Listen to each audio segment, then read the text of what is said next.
Good afternoon, everyone. Welcome to this week's Tuesday Tune Up, and I am Tia Christensen, bringing you your weekly energy boost, your live coaching, all to support you in being able to make unshakable, to make choices, to make decisions with unshakable confidence each and every week. This week, we're talking about resiliency, and this came to me because I got a new kitten who's now all over my desk and table because there are cords and cables. And if you've ever had a new pet or a little person in your life, a toddler, they're all about exploration. And this kitten is so resilient.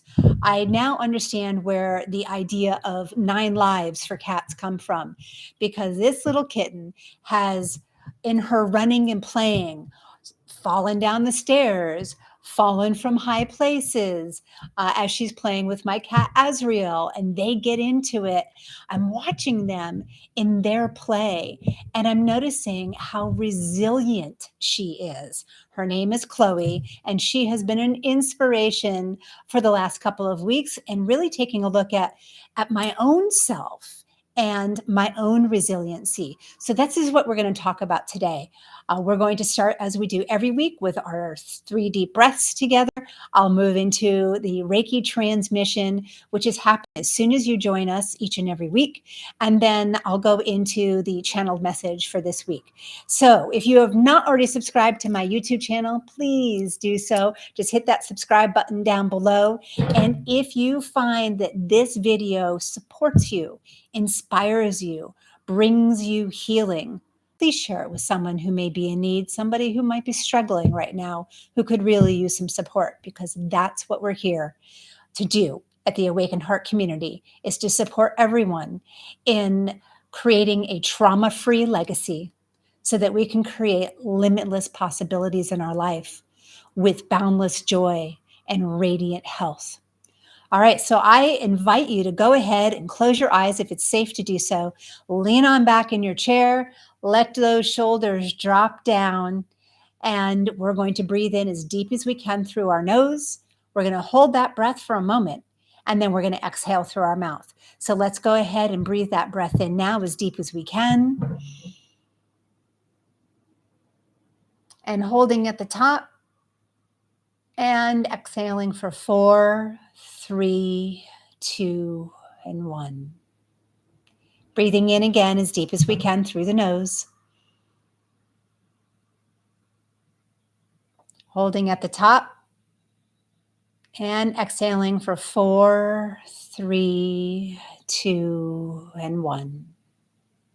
Breathing in again one more time together as deep as we can, filling those lungs and that diaphragm and that belly, and holding that breath, and releasing for 4, 3, 2, and 1.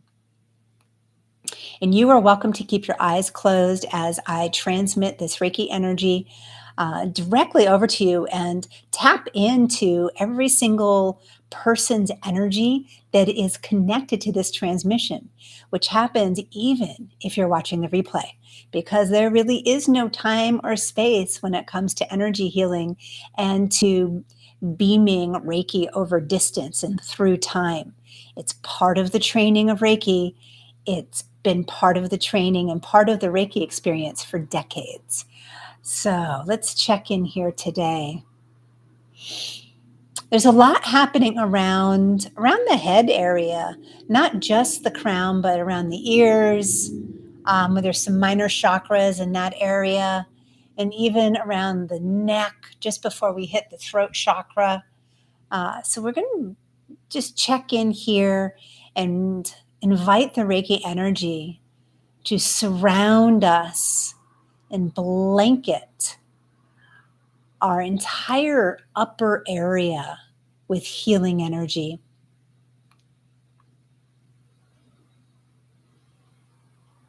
And there's an invitation through nature as we move into the change of season.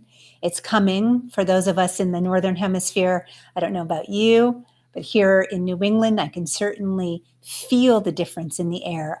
I'm starting to smell the difference in the air as there's a hint of fall coming. September's right around the corner. And for those of you in the Southern Hemisphere, spring, blossoming. So there's this invitation to tap into what's shifting, what's changing. What are you harvesting in this part of the year?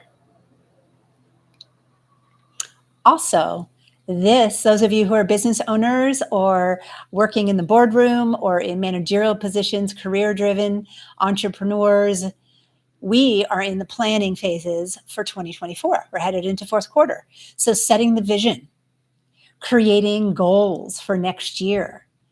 As this season changes and as you tap into and embody and being in the practice, because this is what we talk about every week, being in the practice, being in connection with our five senses, how is that supporting you in creating the vision for next year? What is it that you see as possible for yourself, your business, your clients, your coworkers, your staff? What changes are coming? What I'm picking up on is let me find the words here. It's a big energy boost from money. Money as at the energy, not money as in the paper money, which I call currency, because money as an energy we measure in the form of currency, which is what we use on this plane of existence in exchange for goods and services. It's a way that we show appreciation and receive appreciation. Here we go. So today, some of the wisdom coming through is around being in connection with money, with the energy of receiving appreciation and giving appreciation through the form of currency. And through that also allows you to tap into resiliency, which is your ability to rebound, to move forward, to shift. When things come at you in life that you're not expecting, which happens every day, all the time, we can tap into our resiliency through giving appreciation and receiving appreciation. And that could be in the form of a phone call to someone, a text message. Hey, I'm thinking of you. Hey, I remember when you gave me this gift, or the time that we spent together, or the meal that we made together, or the time we went out for dinner or met for drinks, or this meeting that we had.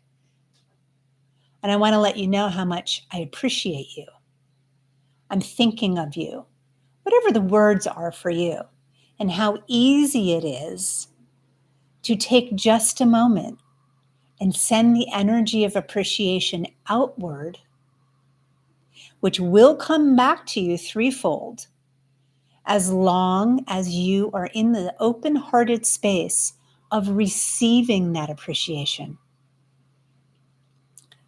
So I invite you to think about any of the times, or if you're a person, when somebody pays you a compliment, do you deflect that compliment? I actually have a really great story. A former client of mine and a dear friend when I was working in the music industry, the co-founder and badass entrepreneurial woman. Her name is Nadia. And we were in a meeting and she looked at me one day and she said, "You look beautiful today. I love what you're wearing." And I went into, "Oh, I got it on sale, thank you so much." And I deflected it. And she stopped me and she said, "Tia, just take the compliment." Because in that time, I was not fully receiving what she was giving to me, which was noticing and wanting to impart to me that she saw my beauty from within and without, and I wasn't able to hear it. And it was a very powerful moment in our relationship, in my own learning, in my own practice of receiving, and how powerful that is when we're able to receive something from another person, no matter if it's a pen. Say you're out somewhere, you're at a meeting, and you forgot to bring something to write with, and somebody offers you a pen. How often do you just grab it and move on? What would it be like to be like, oh, thank you so much. Thank you for this pen. I really needed this pen. I so appreciate you seeing that.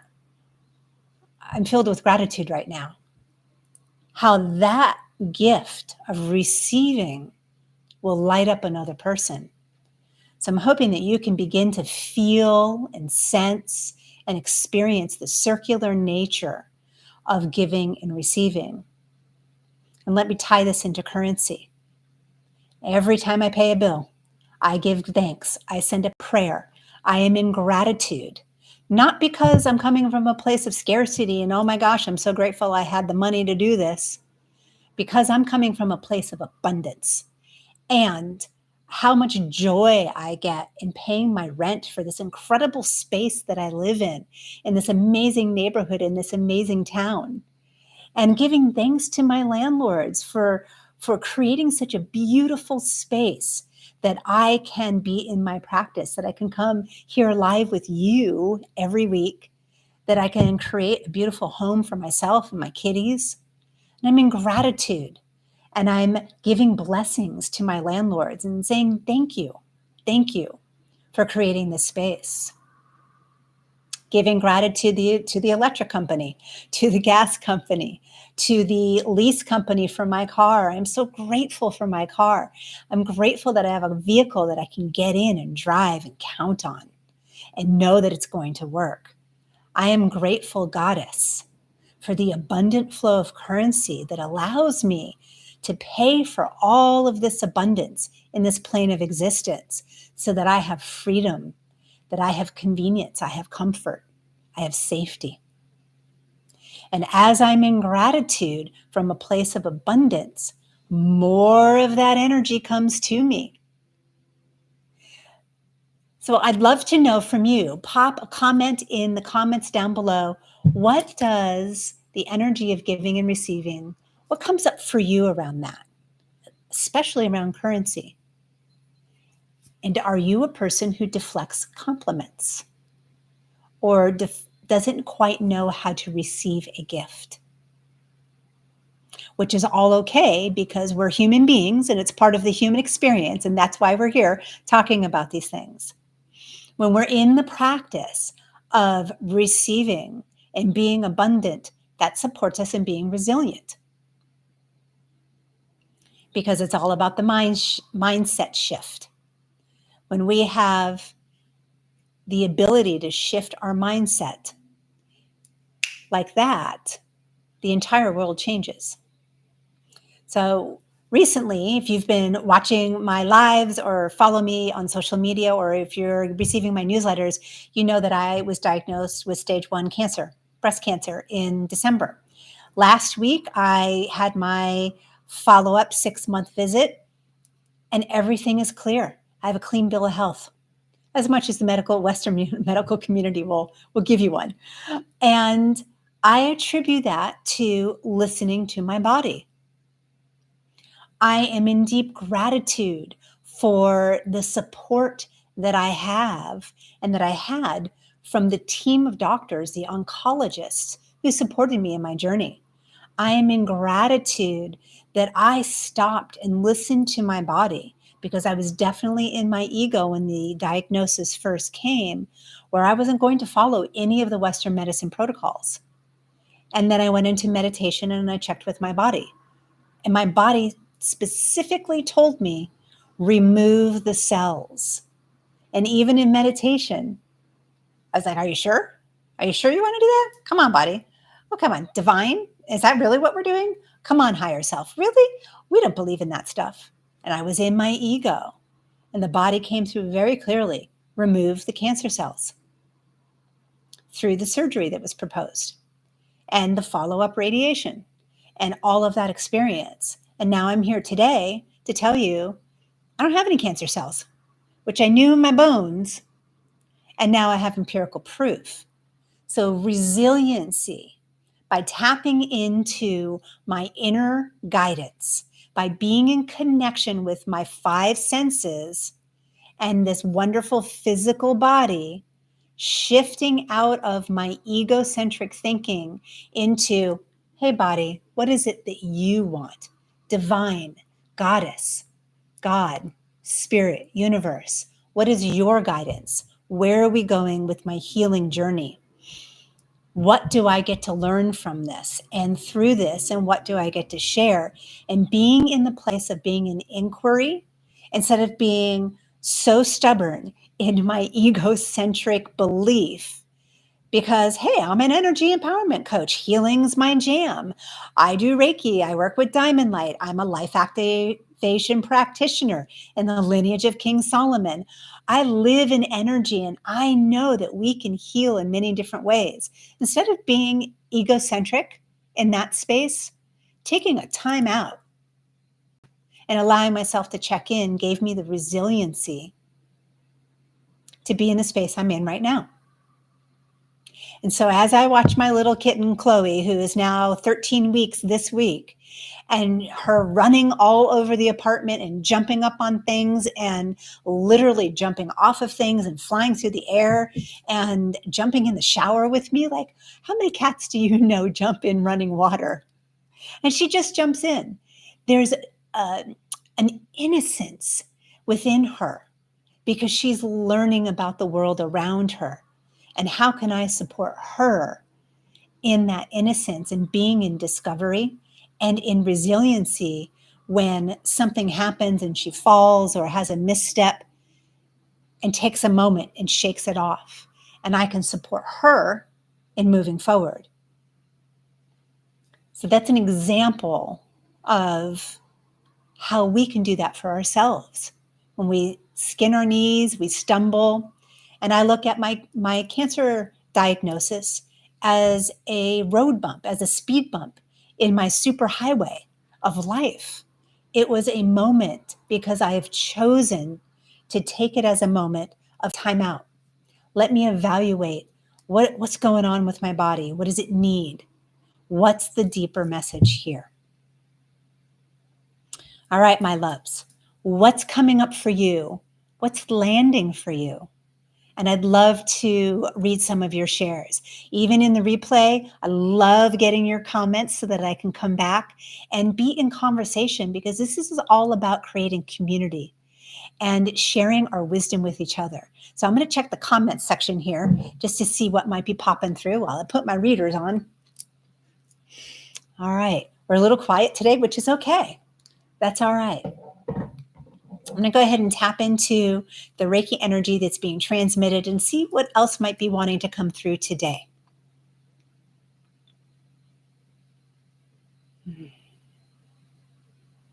Loving yourselves through understanding, no matter what's happened in life, that you are resilient. And the best way to tap into that, the quickest way to tap into that, is being in connection with your five senses so that you have a fast track to embodying your inner guidance, your intuition, your inner wisdom. So this week's practice, the invitation here is hearing. Hearing's been coming up a lot in these lives. What am I not hearing? What do I get to hear? I think it was even last week an invitation that as you're walking out and about, out in nature, and if you're struggling to get out in nature, just go stand on outside your front door for a moment and listen to the sounds of the season. Being in the practice of hearing what's in our physical environment will support us in hearing what the divine has to share with you, what your inner guidance, your higher self is whispering in your ear. So, my loves, I would love to have you share with me what comes up for you this week, what's coming up for you in this live. And the invitation this week is to be in connection with your hearing. What are you hearing out in nature? What are you hearing in your home, in the car, in conversations? What are the words that you're hearing people speak? And as you get in touch with your hearing, maybe you're hearing a deeper message that people are sharing with you that's coming to you not just in their words, but underneath the words. All right, my loves, that will wrap up this week's Tuesday Tune-Up. I am wishing you a beautiful rest of your day, and I am loving you passionately. I'm so thankful to have this time with you, live and in the replay. I can't wait to see you next week, and let's do this together. Mwah.